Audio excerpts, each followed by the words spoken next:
আজকে আমরা লাস্ট অবধি পড়েছিলাম ইএসই, আর আজকে পড়বো এসি অর্থাৎ সাউথ ইস্ট। সাউথ ইস্ট মানে অগ্নিকোণ।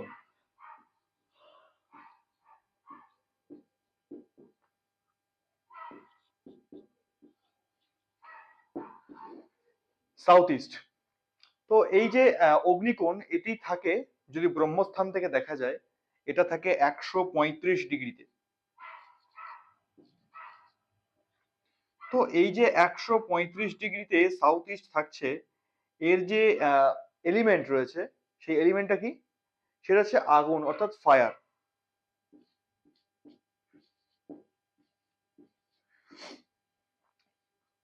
এইটুকুই এর ব্যাপার।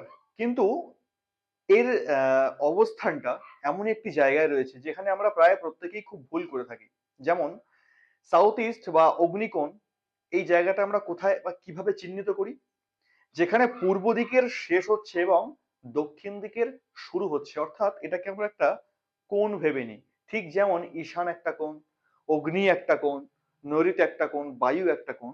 তো এটাকেও আমরা ঠিক একটা কোণ ভেবে নিই। আর আমাদের এই কোণ ভাবনার যে ব্যাপারটা, এটা আমরা ভেবে নিই, যদি এই একটা আমার ঘর হয়, যদি এটা আমার ঘর হয়, তাহলে এই ঘরের এই ওপরটা হচ্ছে উত্তর দিক, এটা দক্ষিণ, এটা পূর্ব, এটা পশ্চিম। এটা আমরা সাধারণভাবে দেখে নিই। তো তারপর এই হিসাবে গেলে এই জায়গাটা যে কোণ তৈরি হচ্ছে, এটা কি আমরা নর্থ ইস্ট বলে থাকি বা ঈশান বলে থাকি। ঠিক এই জায়গাটাকেই আমরা বলি সাউথ ইস্ট অর্থাৎ অগ্নিকোণ। এই জায়গাটাকে বলা হয় সাউথ ওয়েস্ট, নৈಋত কোণ, আর এই জায়গাটাকে বলা হয় নর্থ ওয়েস্ট, বায়ুকোণ। কিন্তু বিষয় হচ্ছে, সব সময় কিন্তু তা হয় না। অগ্নিকোণ যে প্রত্যেকবারই দুটো দিকের মাঝখানেই হবে এমনটা না, অর্থাৎ মাঝখানে তো হবেই, কিন্তু কোণে। আমরা বেসিক্যালি কি করি, এই ঘরটাকে দেখে আমরা এই কোণটাকে ধরি অগ্নিকোণ। কিন্তু না, সবসময় হয় না। কারণ এখানে যে ডিগ্রিটা আমি বারবার উল্লেখ করছি প্রত্যেক ক্লাসে, এই ডিগ্রিটা খুব ইম্পর্টেন্ট। আমরা যখনই কোনো ডিগ্রি মেজারমেন্ট করব, তখন সঙ্গে সঙ্গে আমাদেরকে এই ব্রহ্মস্থানে আসতে হবে, অর্থাৎ এই যে মাঝখান পোর্শনটা রয়েছে, এই জায়গায় আসতে হবে। এখান থেকে আমাদের দেখতে হবে 0 ডিগ্রিটা কোথায় হচ্ছে। যদি 0 ডিগ্রিটা একদম মাঝ বরাবর হয়, নর্থ এখানে আসে, তাহলে যদি প্লটটা হয় স্কোয়ার, যদি স্কোয়ার প্লট হয় আর 0 ডিগ্রি মাঝখানে আসলে, তখনই একমাত্র নর্থ ইস্ট গাড়ির কোণে পড়বে, সাউথ ইস্ট কোণে পড়বে, সাউথ ওয়েস্ট, নর্থ ওয়েস্ট এরা কোণে কোণেই পড়বে। কিন্তু দুর্ভাগ্যের বিষয় হলো, সব সময় কিন্তু নর্থ সোজাসুজি থাকে না, অনেক সময় ডিগ্রি অনুযায়ী ঘুরে থাকে। যদি দেখা যায় নর্থ এখানে 30 ডিগ্রি ঘুরে আছে, তখন কি হবে? তো এটা ব্রহ্মস্থান, এখান থেকে 30 ডিগ্রি মেজার করলে তখন নর্থ এই জায়গা ছেড়ে দিয়ে এই জায়গায় চলে আসবে। আর নর্থ যদি একবার এই জায়গায় চলে যায়, এভাবে যদি নর্থ চলে আসে, তখন নর্থ থেকে 45 ডিগ্রি অ্যাঙ্গেলে ঈশান কোণ রয়েছে, তো তখন ঈশান কোণটা চলে যাবে এই জায়গাতে। আর সাউথ ইস্ট একদম কোণে আসবে না, তখন সাউথ ইস্ট বা অগ্নিকোণ চলে যাবে এই জায়গাতে বা আরেকটু উপরে উঠতে পারে। তো এই যে অ্যাঙ্গেল মেজারমেন্ট, এই জিনিসটাকে আমাদের একটু বুঝে নিতে হবে, কারণ এইখানে আমরা ভুল করি। অগ্নিকোণের বিষয়ে আলোচনা তো বিরাট হতে পারে, আমি অত বিরাট বিষয়বস্তুতে যাব না। অগ্নি কি? অগ্নি হচ্ছে ফায়ার অর্থাৎ আগুন। অগ্নি নামের মধ্যে সে আগুন আছে। আমাদের শরীরের মধ্যে আগুন কোথায় আছে? পেটে আছে, জঠরাগ্নিতে আছে। তো যখনই এই অগ্নিকোণে বা অগ্নির ক্ষেত্র যেখানে 135 ডিগ্রি, এই জায়গায় যখনই আমরা টয়লেট নিয়ে আসবো বা কোনো কুয়ো নিয়ে আসলাম বা জলের ট্যাঙ্ক নিয়ে আসলাম, অর্থাৎ কোনো না কোনো ভাবে অগ্নিকোণের সঙ্গে যদি জলের কোনো সম্বন্ধ আসে, সঙ্গে সঙ্গে কি হবে? আমাদের ফাইন্যান্সের দিকটা খারাপ হতে থাকবে। কেন ফাইন্যান্সটাই কেন? কারণ আগুন আমাদের লিকুইড ক্যাশকে বোঝায়, আমাদের সেভিংস কে বোঝায়। আগুন আমাদের ক্যাশ ফ্লো কে বোঝায়, অর্থনৈতিক অবস্থার উন্নতিকে বোঝায়।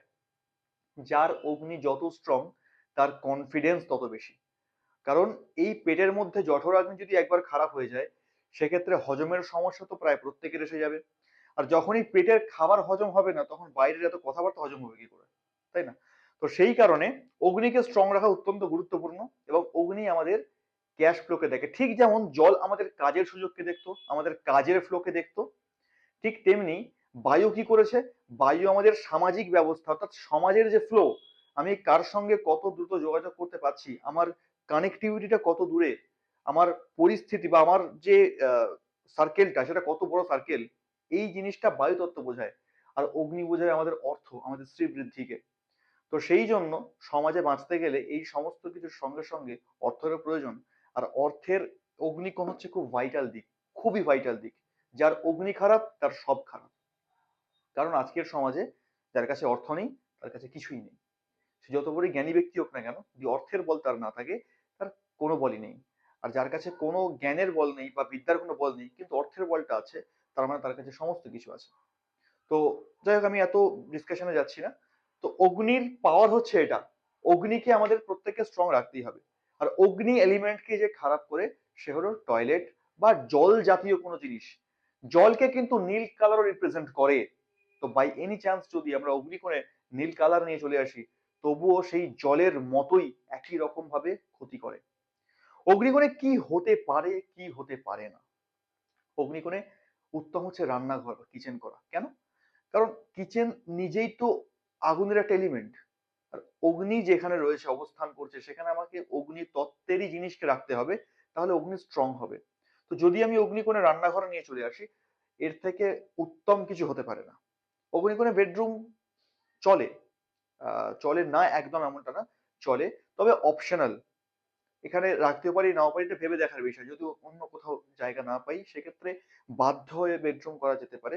তবে সবার ক্ষেত্রে অগ্নিকোণের বেডরুম সুইটেবল হয় না।